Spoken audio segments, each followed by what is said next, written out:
कल हमने सी में कुछ ऑपरेटर्स और एक्सप्रेशंस को पढ़ा था। आज हम उसी में आगे सेकंड ऑपरेटर, संबंधपरक ऑपरेटर या रिलेशनल ऑपरेटर का अध्ययन करेंगे। दो संख्याओं की तुलना करने हेतु संबंधपरक ऑपरेटर का उपयोग किया जाता है। सी भाषा में निम्न संबंधपरक ऑपरेटर होते हैं। रिलेशनल ऑपरेटर ये होते हैं, 3 और 3 6 होते हैं। ये कहता है कि यदि दो संख्याओं की तुलना करनी हो तो उसमें रिलेशनल ऑपरेटर को यूज किया जाता है। जैसे लेस देन, मैथमेटिकल सिंबल भी है less than, greater than, less than, equal to, greater than, equal to और नॉट इक्वल टू। ये 6 ऑपरेटर हैं इसमें।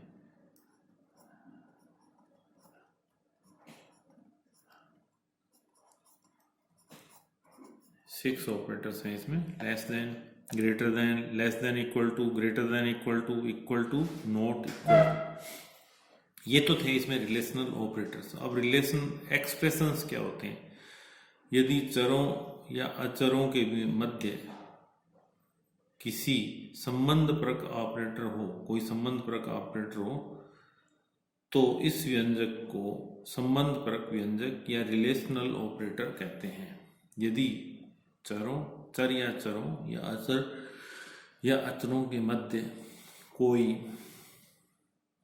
संबंधपरक ऑपरेटर हो, इनमें से कोई हो, जैसे दो ले लिए हमने, x लेस देन y, तो ये एक रिलेशनल एक्सप्रेशन हो गया।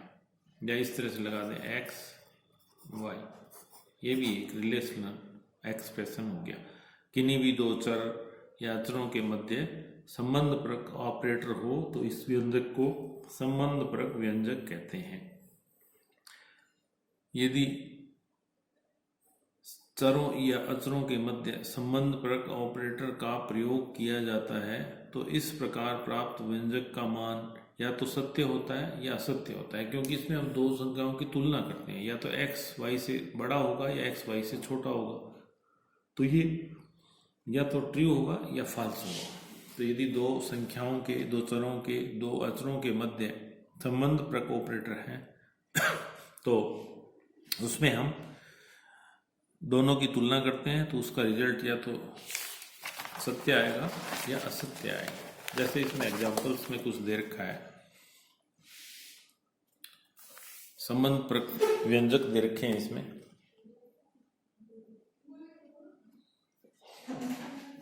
ये कहता है कि निम्नलिखित संबंधपरक व्यंजक के उदाहरण है। 3 इज लेस देन 4, तो ये ट्रू है। 7.6 is less than equal to 9, ये भी सत्य है, 9 से कम है। 4 इज इक्वल टू 7, ये फॉल्स, 4 7 के बराबर नहीं है। संबंधपरक व्यंजक का मुख्य उपयोग कंप्यूटर प्रोग्रामिंग की धारा या फ्लो को नियंत्रित करने में किया जाता है। सत्य है तो एक तरफ हो जाएगा, फॉल्स है तो एक तरफ हो जाएगा, और ट्रू है तो एक तरफ हो जाएगा। इसका प्रयोग इफ, व्हाइल और फॉर कथन में, स्टेटमेंट्स में किया जाता है। इफ, व्हाइल और फॉर, आगे आएंगे इसकी स्टेटमेंट्स जिनका हम डिटेल में अध्ययन करेंगे। संबंधपरक व्यंजक का मुख्य उपयोग कंप्यूटर प्रोग्राम की धारा को नियंत्रित करने में किया जाता है। इसका प्रयोग इफ, व्हाइल तथा फॉर कथन में किया जाता है। अब एक एग्जाम्पल लेते हैं इसका, कि यदि i j के 3 पूर्णांक चर हों, i का मान तो इसमें 1 हो, j का मान 2 हो, k का मान 3 हो, तो निम्नलिखित व्यंजकों का मान ज्ञात कीजिए। i is less than j, i plus j greater than equal to k, और i plus j is greater than i plus 5 and factorial k is equal to 3। पहला अब ये लेते हैं, i is less than j। तो इसमें 3 चीजें आएंगी, तो व्यंजक आ गया, फिर इसकी व्याख्या आ गई, फिर इसका मान आ गया। मान इसका बूलियन अलजेब्रा में आता है हमेशा, अगर ट्रू है तो 1, फॉल्स है तो 0। i is less than j, अब i की वैल्यू इसमें है 1, j की वैल्यू है 2, तो 1 इज लेस देन 2, ये बड़ा है 2, तो ये आ गया ट्रू, और इसका बूलियन मान आ गया 1। फिर ये कहता है I plus J is greater than equal to K. I का मान 1 है, जे का मान 2 है, ग्रेटर देन इक्वल टू 3। ये भी ट्रू, क्योंकि ये भी मान 3 है, ये भी मान 3 है, तो ये ट्रू, इसकी वैल्यू 1। फिर है J plus K is greater than I plus 5। J का मान 2 है, के का मान 3 है, इज ग्रेटर देन आई का मान 1 है प्लस 5। ये हो गया 5, ये हो गया 6, तो ये फॉल्स है और इसका बूलियन मान हो जाएगा फॉल्स का 0। फिर factorial 3 is equal to 3। Factorial 3, K का मान 3 है, इज इक्वल टू 3, ये भी फॉल्स है 0, क्योंकि इसका मान यदि हम गामा 3 का मान निकालें तो आएगा 2 into 1 which is not equal to 3। फिर j इज इक्वल टू 2, ये ट्रू है, j का मान 2 है, 2 के बराबर है, इसका मान इसका आता है 1। इसी का एक और उदाहरण लेते हैं कि i एक पूर्णांक चर है जिसका मान 8 है, i का मान 8 है। a एक चल बिंदु चर है, फ्लोटिंग पॉइंट वेरिएबल है, जिसका मान 6.5 है। जो रियल वैल्यूज होती हैं उनको फ्लोटिंग पॉइंट कहते हैं और ये डेसिमल में होते हैं। इंटीजर हमेशा कंप्लीट नंबर्स होते हैं तथा c एक संप्रतीक चर है, ये करेक्टर वेरिएबल है, तो x जो x को दर्शाता है, यानी कि c is equal to x। i a तथा c के प्रयोग से बने निम्नलिखित व्यंजकों के मान ज्ञात कीजिए। पहला है इसमें a ग्रेटर देन 5, दूसरा व्यंजक है i plus a is less than equal to 10, तीसरा व्यंजक है c is equal to 119, gamma c is equal to p, c is greater than equal to 10 into X plus a। वही लिखते हैं हम इसमें व्यंजक, एक्सप्रेशन क्या है, उसका मतलब क्या है, व्याख्या एक्सप्लेनेशन क्या है और उसका मान क्या है। यदि ट्रू है तो मान 1, यदि फॉल्स है तो मान 0। a is greater then 5, a का मान इसमें दे रखा है हमें 8 हमेशा 5 से बड़ा होता है, तो ये आ गया ट्रू और इसका बूलियन वैल्यू जो है वो आ गई 1। इसको हम कहते हैं बूलियन वैल्यू, 0 या 1। फिर इसमें i plus a is less than equal to 10, i का मान इसमें 8 दे रखा है, a का मान इसमें 6.5 दे रखा है, तो 8 plus 6.5 is 14.5 which is not less than equal to 10, तो ये इसमें फॉल्स आ गया। फॉल्स का मतलब इसकी वैल्यू आ गई 0। c is equal to 119, c एक संप्रतीक चर है, इसको कोई भी वैल्यू असाइन कर सकते हैं हम, तो इसमें इसकी वैल्यू रख दी 119, तो ये आ गया ट्रू। इसी तरह से फैक्टोरियल c की गामा c की वैल्यू हमने p ले ली, ये भी एक संप्रतीक चर है, तो ये भी ट्रू है, इसकी वैल्यू आ गई 1।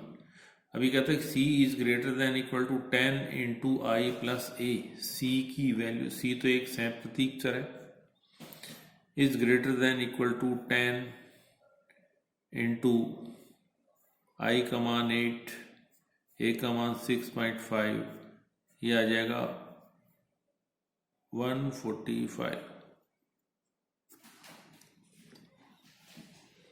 तो c is greater than equal to 10 into this is false और 0। इसके बाद में तीसरा आता है इसमें तार्किक सहकारक, थर्ड है तार्किक सहकारक, लॉजिकल ऑपरेटर्स।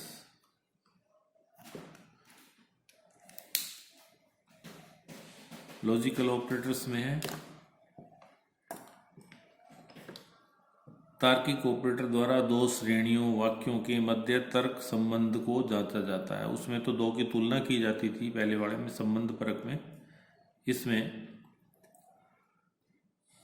इस ऑपरेटर द्वारा दो श्रेणियों या वाक्यों के मध्य तर्क संबंध को जांचा जाता है कि दोनों के मध्य जो तर्क संबंध दे रखा है वो ट्रू है या फॉल्स है। सी भाषा में तीन प्रकार के तार्किक ऑपरेटर होते हैं सी भाषा में। एक तो ये होता है, इसको कहते हैं लॉजिकल एंड। एक ये होता है, इसको कहते हैं लॉजिकल और। एक ये होता है, ये होता है logical note. Logical and, logical और, लॉजिकल नोट। तार्किक एंड, तार्किक और तार्किक नोट। अब तार्किक व्यंजक क्या होते हैं? जब दो चरों या अचरों के मध्य तार्किक ऑपरेटर हो तो उसको हम कहते हैं ये तार्किक व्यंजक है। जैसे ये लगा दें दो के बीच में x is less X Y, या ये लगा दें एक्स वाई, या ये लगा दें एक्स वाई। मुख्यतः दो तार्किक ऑपरेटर लॉजिकल एंड और लॉजिकल और होते हैं। मुख्यतः दो ही होते हैं इसमें। लॉजिकल एंड ऑपरेटर का परिणाम सत्य होता है यदि ऑपरेटर के दोनों ओर के वाक्य कथन सत्य हों। इसके दोनों तरफ जो लगे हुए हैं, यदि ये भी ट्रू है, ये भी ट्रू है, तो ये ट्रू होगा। लॉजिकल और का परिणाम सत्य होता है यदि ऑपरेटर के दोनों ओर के वाक्य कथनों में से कोई एक सत्य हो। यदि ये सत्य हो तो भी ये ट्रू होता है, यदि ये सत्य हो तो भी ये ट्रू, क्योंकि इसमें और आता है, आइदर और इसमें एंड आता है। दोनों सत्य होने चाहिए। इसके ये भी सत्य होना चाहिए, ये भी सत्य होना चाहिए, तभी ये सत्य होगा। और यदि एक ही सत्य है तो ये फॉल्स हो जाएगा। इसमें से एक ही सत्य होना चाहिए। यदि ऑपरेटर के दोनों ओर के वाक्य कथनों में से कोई एक सत्य हो। अब जैसे एग्जांपल लिया हमने, इसमें ये कहता है कि x का मान 7 है, y का मान 5.5 है, z का मान w है, तो निम्न तार्किक व्यंजकों का मान ज्ञात कीजिए। x is greater than equal to 6, logical and z is equal to w। x is greater than equal to 6, logical और y is equal to 119। x is less than equal to 6, logical and z is equal to w। इसमें भी तीन चीजें लिखेंगे, पहले व्यंजक, फिर व्याख्या और फिर मान। पहला हमने व्यंजक लिया x is greater than equal to 6, logical and w z is equal to w। x का मान इसमें हमें दे रखा है 7, तो 7 का मान हमेशा 6 से बड़ा है, ये सत्य है। दूसरा z is equal to w दे रखा है, ये भी सत्य है। तो ये भी सत्य है, ये भी सत्य है। लॉजिकल एंड के दोनों तरफ के मान सत्य हैं, दोनों के दोनों ट्रू हैं, तो इसका रिजल्ट जो होगा वो ट्रू होगा और इसका बूलियन वैल्यू जो है वो 1 होगी। इसकी बूलियन वैल्यू वो 1 होगी। ट्रू की वैल्यू हमेशा 1 होती है, फॉल्स की वैल्यू 0 होती है। क्योंकि ये जो ऑपरेटर लिया हमने, इसके दोनों तरफ के सत्य होने चाहिए, तभी सत्य होगा, तभी ट्रू होगा। अगर दोनों में से एक भी फॉल्स है तो यहाँ पे फॉल्स आएगा। तो इसके लिए लॉजिकल एंड के लिए दोनों तरफ के एक जैसे होने चाहिए। दोनों तरफ के फॉल्स है तो यहाँ पे फॉल्स आएगा, इसकी वैल्यू 0 आएगी। फिर इसमें आ गया x is greater than equal to 6, logical और y इज इक्वल टू 119। ये कहता है कि x का मान 6 से बड़ा है, तो x का मान तो 7 दे रखा है, 6 से बड़ा है, एक सत्य हो गया दोनों में से।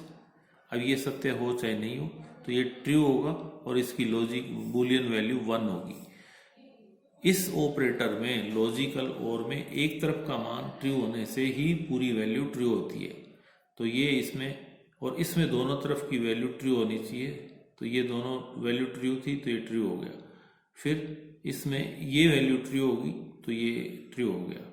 फिर ये कहता है कि x is less than equal to 6 और logical and z is equal to w। अब ये तो इसमें सत्य है, ये तो ट्रू है, लेकिन ये फॉल्स है क्योंकि x का मान 7 से बड़ा है, तो ये फॉल्स आ जाएगा, इसकी बूलियन वैल्यू 0 आ जाएगी। लॉजिकल एंड ऑपरेटर की प्राथमिकता लॉजिकल और ऑपरेटर से उच्च होती है। इसका मतलब इन दोनों में यदि किसी का चयन करना हो तो सबसे पहले लॉजिकल एंड को हम लेके चलेंगे। लॉजिकल एंड की को पहले लेके चलते हैं। लॉजिकल एंड की प्राथमिकता, प्रायोरिटी पहले होती है। ऑपरेटरों की साचर्यता ये हमेशा बाएं से दाएं की ओर होती है। ऑपरेटर जब भी कैलकुलेट करेंगे हमेशा लेफ्ट से स्टार्ट करेंगे, राइट की तरफ जाएंगे।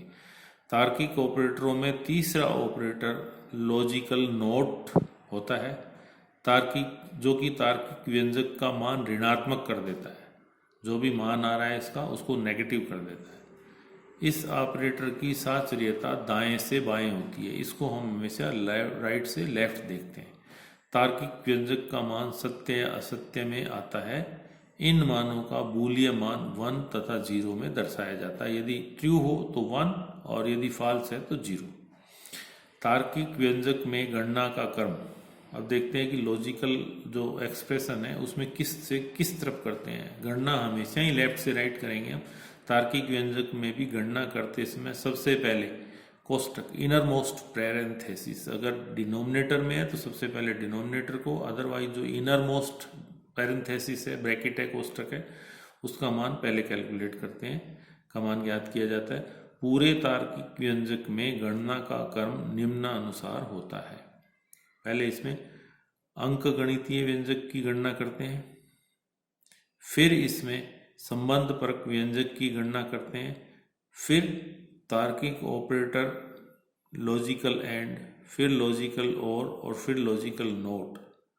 इस क्रम में बाएं से दाएं करते हैं। तो यदि किसी तार्किक व्यंजक में पहले तो ब्रैकेट इनर मोस्ट पैरेंथेसिस कोष्टक, उसके बाद में अर्थमेटिक एक्सप्रेशन, फिर रिलेशनल एक्सप्रेशन,